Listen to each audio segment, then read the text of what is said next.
We were told النساء ناقصات العقل والدين. That means women are half in mind and half in religion. And I grew up knowing I'm not complete. But still, every day, 5 times a day, I pray for paradise, hoping that maybe in heaven things will be different. Maybe in heaven I will finally find that rest. But then I realized even in heaven, women still needed to compete with the 70 versions. Welcome to the Missing Pieces Show. I am your host, Asma, and today we're going to talk about something that's very close to my heart. Women in Islam. I want to share a part of my own story, my own journey, because I actually didn't grow up like the typical Muslim women many people imagine. You see, I grew up with a strong mother, a woman who spoke truth even when it cost her. I remember after she passed away, one of her colleagues came to me and said, Asma, your mother, she once stood up in a room of more than 100 people and silenced a man who spoke to a woman disrespectfully. Everyone fell silent. And she told him, you will never talk to this woman ever again like this. And that was the kind of woman my mother was. I saw her help other women who were abused, women who needed a place to stay. She opened our home to them, encouraged them, and gave them dignity again. But as soon as I walked out of my house, I realized not every woman had that same voice. In the society I was living, things were very different. Women were told to stay quiet, unseen. I remember one of our neighbors when I was growing up, I'll go and hang out with them sometimes. And they had daughters my age and some older. And I will never forget this one thing that stayed with me for years. They weren't even allowed to look through the window. I mean, literally, just looking outside the window was considered shameful, because if their brother see them or one of their brother's friends saw them looking, their brothers will come up and beat them up. And I have experienced that with them. It was like the simple act of being seen was seen as a sin or dangerous. A woman showing her face, her presence, that was seen as dishonor to them.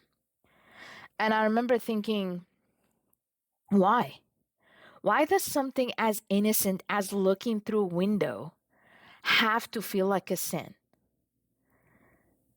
Women in the mosque, we were always in the back, always behind. Well, people would say, well, it doesn't matter, front, back, we are all equal before God. But deep inside, you knew it did matter. Because it wasn't just the mosque, it was everywhere. At school, at work, in family. Men's voices carried authority, but women's voice carried trouble and needed to be silent. And I always wondered, if that's how life is here, what about the afterlife? What does heaven look like for women? Because in Islam, heaven was described as a place full of pleasure, rivers of alcohol, endless shade, beautiful fruits. And for men, 70 virgins waiting for them to have sex with them. And women, there is silence. I remember watching a couple of Islamic show where women ask Imam, what about us? What do we get? What do we get in heaven? The answer was always something like this: you'll be the queen of 70 versions, don't worry. And somehow that was supposed to make you feel better. But what does that even mean? So while he's enjoying 70 others, I get to be the queen of them? And that's supposed to be heaven for me? I remember once reading verses like, there is in Quran 47:15, therein are rivers of water, incorruptible, and rivers of milk, unchanging in taste, and rivers of wine, and rivers of purified honey. And in the Quran 55:54, it says there will be reclining on couches, and fruits of the garden will be near at hand. And it sounded like a paradise designed around a man fantasy. And I thought to myself, where am I in all of this? Even in heaven, I'm competing with women I've never met for the affection of this man. And I thought, that doesn't sound like heaven. That sounds like the same pain women experience on earth, just dressed up in gold and silk. And I remember when I visited the region where Prophet Muhammad lived, around Mecca and Medina, and I was driving through those long, dry deserts. And it was hot, and I see the sand, and I see the sun piercing. And as I was passing through, those Quranic verses about heaven came to mind, about the shade that never goes away and the fruit within reach. And I realized, yes, that would definitely be the imagination of a paradise for a man sitting in this desert. A shade that never ends, the water that never runs out, the fruits that never rot. That's the heaven for someone who's been living in this heat, surrounded by this dry land. But now, we have all of that.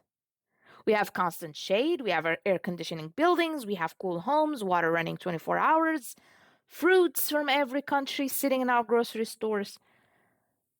So is this heaven? It feels earthly. It feels like a human dream, not a divine one. And when I looked at what the Bible say about heaven, I found something different. In the Gospel of Matthew 22:30, Jesus says, the resurrection, people will neither marry nor be given in marriage. They will be like the angels in heaven. That verse stopped me in my tracks. Because the heaven, the one Jesus talked about, isn't about competition, isn't about desire, isn't about one gender serving another. It's about being in the presence of God, worshiping Him, loving Him, living in a perfect peace. And I thought, that's the heaven I want. A heaven where no one's body is an object. A heaven where I don't have to prove my worth or compete for love. A heaven where love is whole, pure, and eternal. And that's when I realized maybe the heaven I believed in wasn't truly God's design. Maybe it was man's design. The more I read the Bible, the more I saw the difference. In the Bible, heaven isn't about pleasure. It's about presence. It's not about physical desire.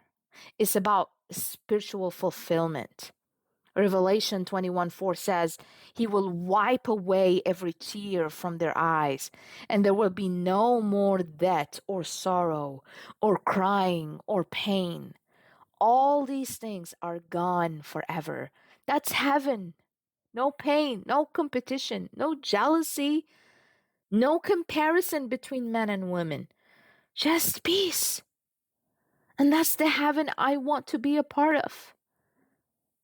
So, to my Muslim sisters, especially listening right now, I want to tell you this. I understand why you would be afraid to question. I understand the fear of being labeled rebellious, ungrateful, misguided.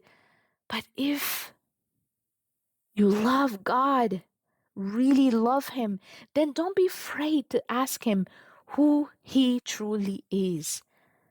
And real love never puts you second. God is inviting you to a different kind of heaven, the heaven of God's presence, a heaven where you're not competing with other women, a heaven that isn't about alcohol or shades or fruit, but about being with Him, our Creator, our God. I used to think that what heaven was deep inside. I really believed that heaven meant being with God, being in His presence alone. That's what God had already placed in me, that desire to be with Him. But then I had to stop and really look at what the text says. Because what I imagined heaven to be and what the Islamic text actually describes it are two very different things. The Quran describes heaven filled with pleasure, but the heaven I longed for, the one my soul was crying out for, was not about rewards or pleasures. It was about being in His presence. The Bible speaks about fully in the presence of God. That's the heaven I want. That's the heaven my heart always longed for. So today I'm inviting you, my sister and brother, to that heaven, to the true paradise. Only joy, only peace, only Him. Thank you for listening to the Missing Pieces Show. I'm your host, Esma. God bless you.